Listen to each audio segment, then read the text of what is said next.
చంద్రబాబు నాయుడు కొన్ని standard dialogues ఉన్నాయి, ఏదైనా మాట్లాడతాడు. మొన్న అక్కడ పోయి వాళ్ళందరినీ ఏఐడిఎంకేలో మోడీ దగ్గర నుంచి తిట్టి మోడీ కన్నా స్టాలిన్ పెద్ద నాయకులు అని చెప్పి మాట్లాడొచ్చాడు.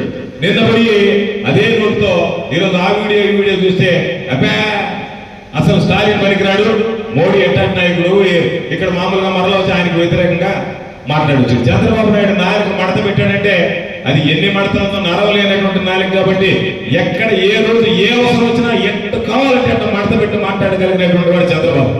అందుకని అబద్ధానికి, అవినీతికి, ఆశ్రిత పక్షపాతానికి, అరాచకానికి, అక్రమానికి వీటన్నిటిని ఒక బొమ్మను చేసి దానికి ప్యాంటు షర్ట్ వేస్తే దాని పేరే చంద్రబాబు అని చెప్పి రాష్ట్ర ప్రజలు పిలుచుకునేటువంటి పరిస్థితి ఏర్పడుతుంది.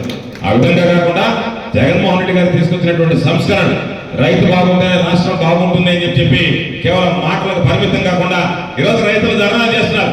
వైఎస్ఆర్ కాంగ్రెస్ పార్టీ రైతులు కాదు, ఇతర ప్రాంతాలకు సంబంధించినటువంటి రైతు సంఘాల నాయకులు రోడ్ల మీదకి వచ్చారు.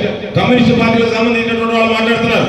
ఈ రోజు జగన్మోహన్ రెడ్డి గారు ఏదైతే ఉచిత పంటల బీమా ఇచ్చాడో రైతులకి మీరు ఎందుకు ఇవ్వడం లేదు అని చెప్పి చంద్రబాబు నిలదీస్తున్నారు.